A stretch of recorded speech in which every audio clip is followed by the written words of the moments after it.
Cela fait 6 mois maintenant qu'a débuté la révolution de Jasmin en Tunisie, un temps de latence qui nous a paru suffisamment long pour s'intéresser à son impact sur la publicité. Premier constat, la censure a apparemment disparu, mais la libéralisation de la parole, et notamment de la parole publicitaire, est contrebalancée par des tabous toujours omniprésents et qui risquent d'être exacerbés au cas où les intégristes réussiraient à gagner les prochaines élections. Ensuite, il faut savoir que la pub y a quand même été à tâtons. Pendant le mois qui a suivi l'exil de Ben Ali, il y a eu assez peu de prise de parole, et si les marques recommencent à communiquer, il reste toujours difficile pour elles de surfer sur les événements sans prendre le risque d'être taxées de faire de la récup à mauvais escient. Alors comment ce pays, débarrassé de la dictature, tente-t-il de redorer son blason? Tente-t-il de faire revenir les touristes? Comment les agences de publicité et les marques plus ou moins compromises avec l'ancien régime essaient de se refaire une virginité? Eh bien, François Saltiel est allé pour vous en Tunisie pour tenter de répondre à ces questions. La révolution. Et cette fois-ci, tous les hommes sont libres de s'exprimer, de communiquer. Sans frontières, ni censure. Mais quel est leur leader?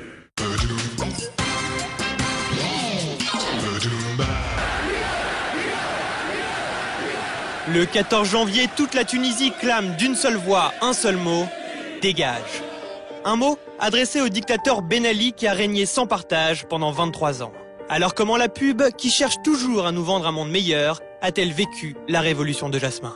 Toutes les marques se disent, si je vais faire comme si de rien n'était, c'est impossible, il s'est juste passé une révolution. Si je vais surfer sur la révolution, ça va faire marque opportuniste. Mais si en même temps je ne fais rien, je ne peux pas continuer à ne rien faire. Donc c'était vraiment la problématique, le casse-tête chinois de toutes les marques et j'imagine de toutes les agences. Durant le premier mois post-révolution, tous les investissements publicitaires étaient à l'arrêt. Aucun annonceur n'a pris le risque de prendre la parole, aucun, sauf un. Tunisiana.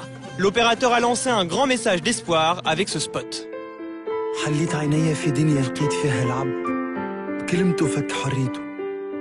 Tunisiana était légitime pour communiquer car la marque a toujours pris le parti du peuple.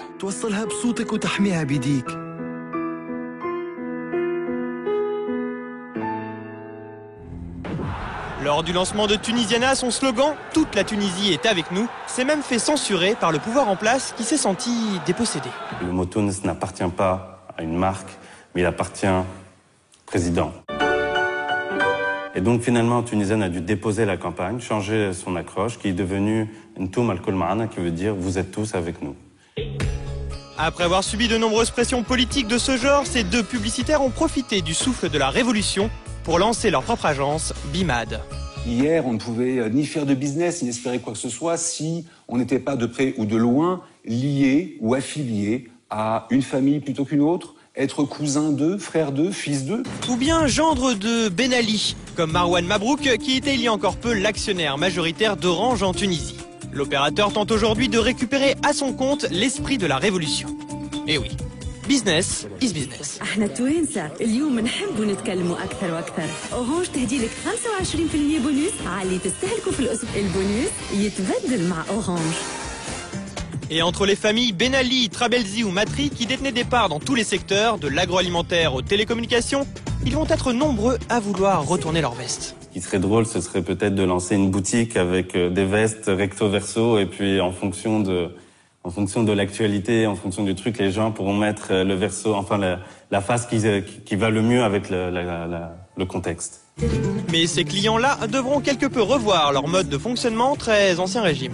C'était des clients et on travaillait pour eux et des fois même gratuitement. On travaillait gratuitement pourvu qu'ils soient contents, pourvu qu'ils ne nous dérangent pas et qu'ils ne nous causent pas de problèmes sur d'autres projets. Mais aujourd'hui, le problème pourrait venir de la montée du parti islamiste Ennahda. Leur éventuelle arrivée au pouvoir lors des prochaines élections inquiète fortement les publicitaires. Ça va vraiment nous nuire. Et surtout, ça va nuire à la femme. La Tunisie était le premier pays arabe qui a donné la liberté à la femme. Le premier pays arabe et musulman qui a imposé une éducation pour les enfants, filles et garçons, gratuite. La jeune femme, indépendante, libre et active, pourrait donc disparaître des écrans de pub tunisiens. En attendant que l'avenir politique se dessine, ce qui prime aujourd'hui, c'est l'enjeu économique. Le pays doit en effet sauver sa saison touristique, un secteur qui représente 7% du PIB. L'agence Ogilvy a eu pour mission de communiquer sur l'après-révolution. Mais la campagne diffusée en France fut plutôt contestée et jugée de mauvais goût. Nous savions d'emblée que c'était une campagne choc. Nous savions d'emblée qu'elle allait créer du buzz. Et c'était l'effet attendu. C'est-à-dire que l'effet attendu, c'était vraiment que les gens en parlent. Après, bien évidemment, on ne s'attendait pas du tout à ce que ce soit un raz-de-marée que de positif. Et le bad buzz est venu de Facebook, média officiel des révolutionnaires.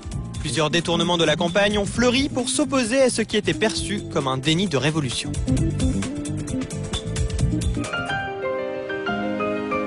Les contestataires seront tout de même rassurés par ce nouveau spot qui communique enfin sur l'unité retrouvée.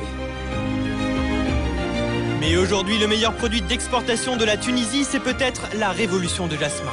Plus qu'une formule, mieux qu'un slogan, un véritable nom de marque. Tunisie, tous unis pour vous accueillir.